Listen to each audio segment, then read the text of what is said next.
No vídeo rastreando o envio de munições norte-coreanas para os russos, uma coisa ficou clara. A grande vantagem dos norte-coreanos com relação à Coreia do Sul, diferente do que a maioria das pessoas pensam, não são ainda as armas nucleares, mas a vasta extensão de linha de artilharia que os norte-coreanos possuem posicionado junto com a fronteira ao sul. No vídeo de hoje, vamos comentar mais sobre isso e ver qual é a estratégia norte-coreana para lidar com o sul em caso de uma guerra. Mas antes disso, não se esqueça de se inscrever no canal e de compartilhar o vídeo com todo mundo que você conhece. O seu apoio é muito importante para que o canal Geopolítica Mundial continue existindo. E considere a hipótese de virar membro. Como membro, não só você vai ter acesso antecipado de um mês dos vídeos daqui do canal, como também acesso ao conteúdo exclusivo, com vídeos de cursos, os podcasts completos e as lives comigo. O meu nome é Adriano Peta e esse é o canal Geopolítica Mundial.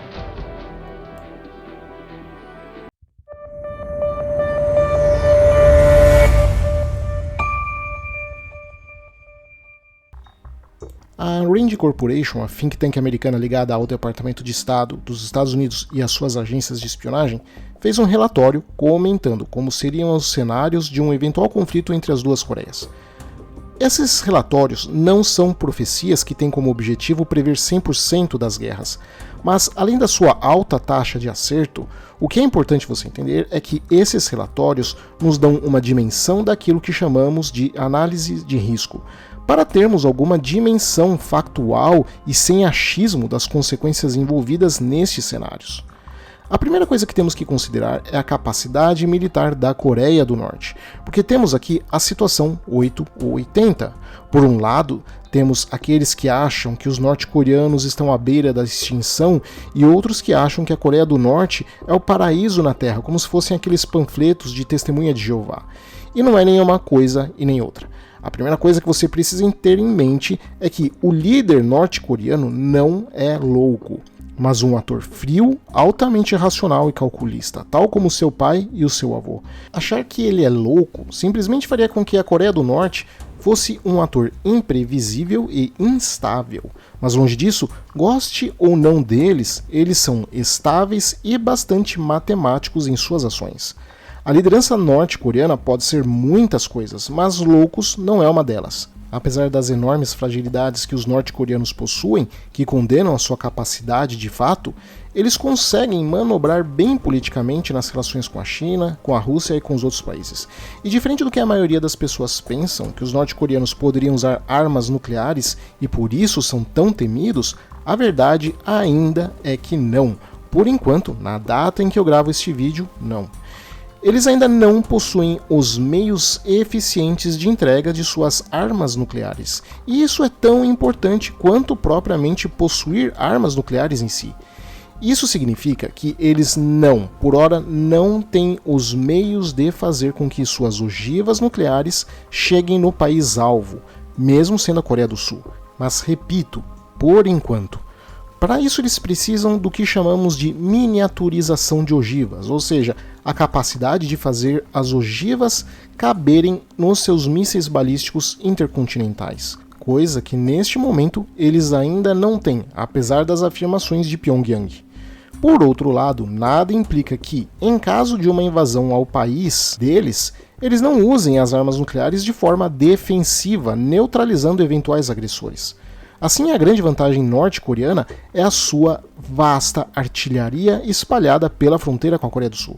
O exército norte-coreano pode usar a sua artilharia de foguetes e tubos disparando projéteis altamente explosivos para ameaçar a população civil, a infraestrutura e a indústria na Coreia do Sul. Isso daria à Coreia do Norte o poder de coagir o governo sul-coreano ou de retalhar contra ações militares ou políticas sul-coreanas. E isso sem precisar sequer recorrer aos seus arsenais químicos ou nucleares. Se esses sistemas de artilharia disparassem armas químicas ou nucleares, então seria uma piora de ruim para desastroso, porque então esta ameaça para as populações civis sul-coreanas aumentaria drasticamente. Embora o recente diálogo entre os Estados Unidos, a Coreia do Sul e a Coreia do Norte possam reduzir o risco de conflito ou de reinício da Guerra da Coreia, esta iniciativa ainda é bastante nova e os seus resultados ainda estão incertos. Até que uma paz duradoura seja alcançada e a enorme força de artilharia da Coreia do Norte seja desmantelada, esta continua a ser uma ameaça séria, real e imediata. Assim fica claro que, sem aviso prévio, a Coreia do Norte poderia causar milhares de vítimas em apenas 1 minuto e mais de 100 mil em cerca de 1 hora. As opções dos norte-coreanos para iniciar esses ataques vão desde se concentrar em Seul até distribuir o seu fogo por toda a extensão da zona desmilitarizada. Os desafios que a Coreia do Sul e os Estados Unidos enfrentariam na tentativa de travar os ataques ou de outra forma proteger a população civil antes que pudessem causar danos muito graves são absurdamente enormes. Isso mostra a importância que o ideal é simplesmente evitar a guerra ou desescalar o mais rápido possível.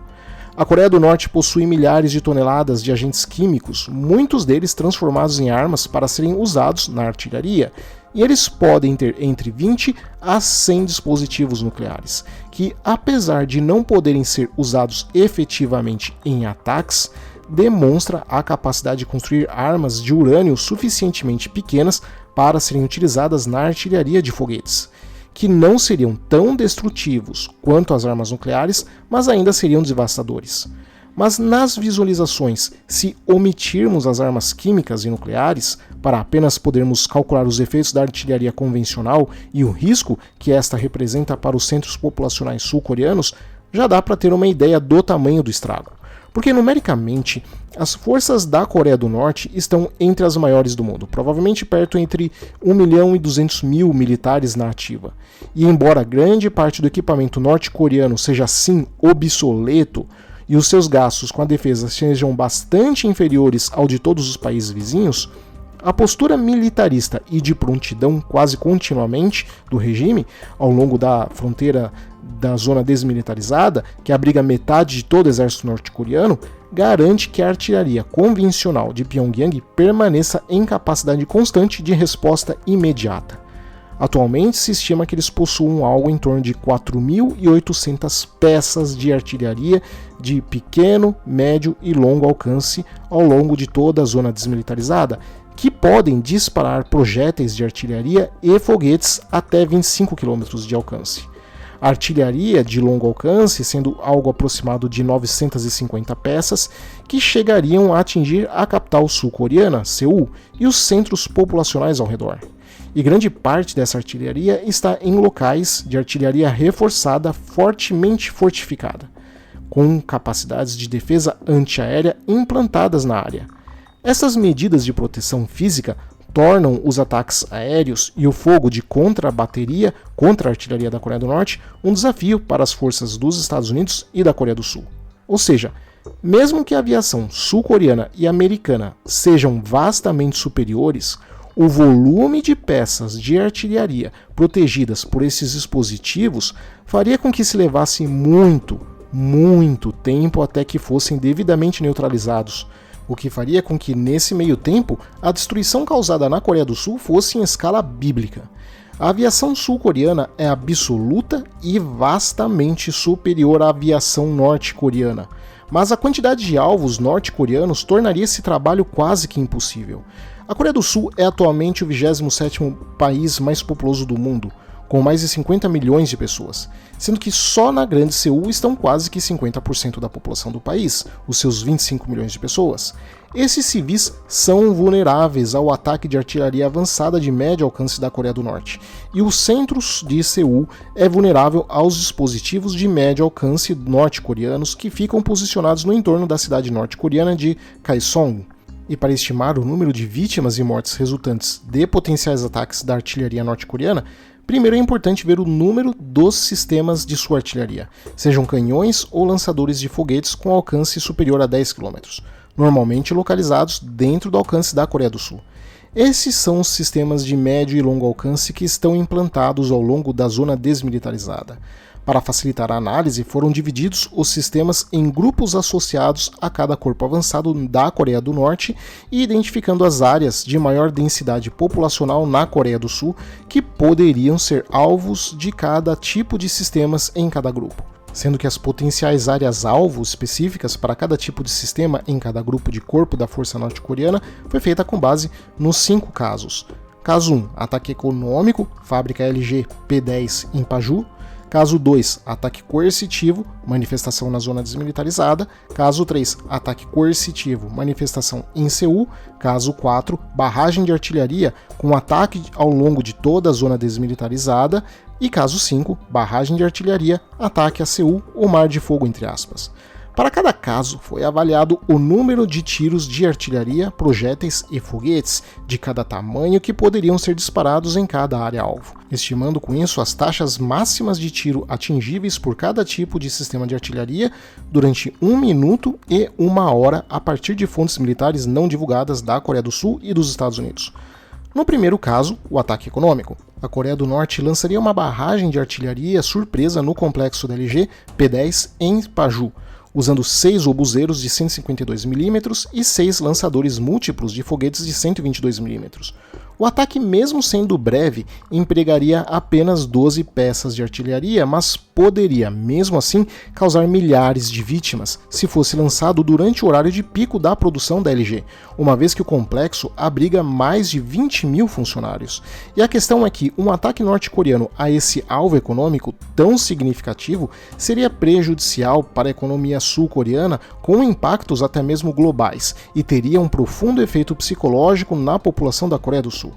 Em 5 minutos já seriam estimados 8.500 fatalidades, entre mortos e feridos, apenas neste polo.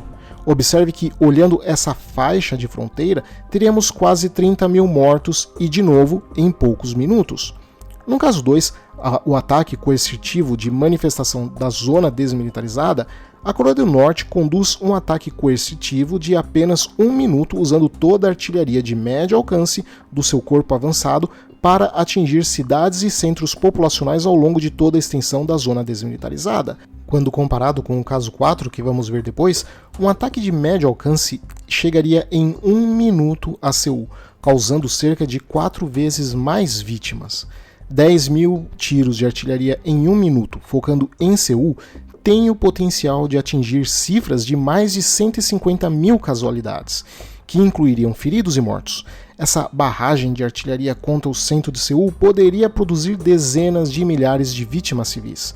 Tal ataque, mesmo sendo apenas poucos minutos, pode produzir efeitos devastadores na economia e na população sul-coreana, que também acabaria repercutindo na economia global. No caso 3, o ataque coercitivo de manifestação em Seul, a Coreia do Norte lançaria uma barragem surpresa de foguetes no centro de Seul usando lança-foguetes de 240 mm. Embora o breve ataque empregasse apenas 54 lançadores de foguetes, iria poder causar dezenas de milhares de vítimas e induzir o pânico público. É difícil estimar as baixas civis aqui porque estamos falando de uma área que coloca mais de 2 milhões de pessoas como alvos em potencial. Provavelmente seriam em minutos e horas já centenas de milhares de mortos e feridos.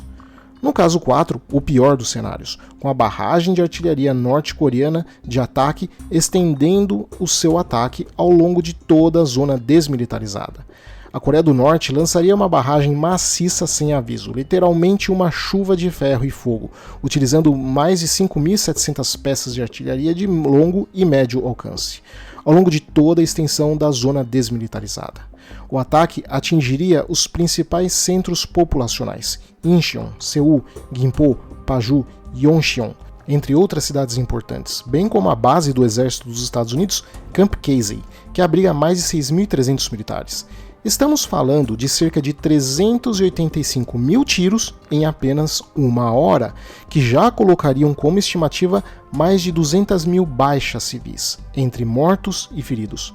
Por fim, o caso 5, a barragem de artilharia, o ataque a Seul e o Mar de Fogo. Neste caso, os norte-coreanos lançam uma barragem maciça sem aviso prévio nas áreas mais densamente povoadas do centro de Seul, utilizando 324 peças de médio alcance a partir das colinas de Kaesong. Os dispositivos de médio alcance da Coreia do Norte são capazes de atingir a cidade onde vivem 10 milhões de pessoas, com milhares de munições de alto explosivo, numa única saraivada. sendo que aproximadamente 14 mil tiros em apenas uma hora. Apesar do caso 5 ser menor do que o caso 4, já é o suficiente para estarmos falando de cerca de 130 mil baixas civis. Neste gráfico, então, temos o custo humano dessa guerra, comparado a outros eventos de alta mortalidade na história. Porém, o que eu quero que você tenha em mente é que estamos falando apenas dos primeiros minutos dessa guerra, ou seja, apenas da primeira hora da guerra entre a Coreia do Norte e a Coreia do Sul. Essa análise serve então para considerar as consequências do uso pela Coreia do Norte de ataques limitados de artilharia convencional, ou seja, que não seja nem química e nem nuclear, contra a Coreia do Sul como meio de coagir, retalhar, dissuadir ou aterrorizar os seus centros populacionais. Ou seja, nem sequer foram calculados os usos de armas químicas e nucleares. Então, apesar de obsoleto, o aparato militar norte-coreano, que em geral data de 1950, 60 ou no máximo os anos 70, dado o seu volume, não deve ser subestimado. Esqueça uma repetição da Guerra da Coreia. Os norte-coreanos, sem a utilização de armas nucleares, não conseguiriam avançar em direção ao sul, derrotando os sul-coreanos. Acreditar numa vitória norte-coreana sem que ela use armas nucleares é não ter noção mínima de realidade. Dificilmente os norte-coreanos sequer conseguiriam atravessar o paralelo 38 que divide os dois países. Mas, e isso é muito importante, a Coreia do Sul sofreria uma devastação sem equivalente desde a destruição de Hiroshima e Nagasaki ao fim da Segunda Guerra Mundial, o que tiraria ela da cadeia econômica global talvez por décadas. E a economia global, já fragilizada, seria atingida como uma punhalada na barriga, dada a vital importância sul-coreana para a produção de alta tecnologia no mundo. Uma conclusão fundamental dos 5 cenários apresentados é que o desafio supremo para a Coreia do Sul, dos Estados Unidos e de seus aliados é principal e absolutamente, acima de tudo, evitar uma situação em que a Coreia do Norte se sinta obrigada a atacar o Sul com a sua artilharia convencional. E o relatório indica que, se os norte-coreanos iniciassem tal ataque, o objetivo da Coreia do Sul e dos Estados Unidos e de seus aliados deverá ser o de parar os bombardeios para evitar uma nova escalada. Dado que os bombardeios norte-coreanos poderiam matar muitos milhares de pessoas em apenas uma hora, sem aviso prévio, seria muito difícil para a Coreia do Sul e para os Estados Unidos, uma vez iniciado o ataque, detê-lo ou de outra forma proteger a população civil sul-coreana. Porém, apesar das baixas de tal ataque, que seriam terríveis, eles ainda seriam insignificantes em comparação com as vítimas que poderiam resultar de um ataque nuclear contra Seul ou outras cidades da Coreia do Sul, caso os norte-coreanos consigam de fato desenvolver todas as etapas dessa capacidade de guerra, a guerra nuclear. Obrigado a todos, espero que vocês tenham gostado, e um especial obrigado para o Nilvo Puntel por ter contribuído bastante para o canal Geopolítica Mundial. Obrigado, Nilvo. Não se esqueçam de se inscrever, ativando o sininho de notificações e de nos acompanhar nas outras redes, do Instagram e do Telegram, para ficar por dentro das novidades do canal. Abraços e até o próximo vídeo.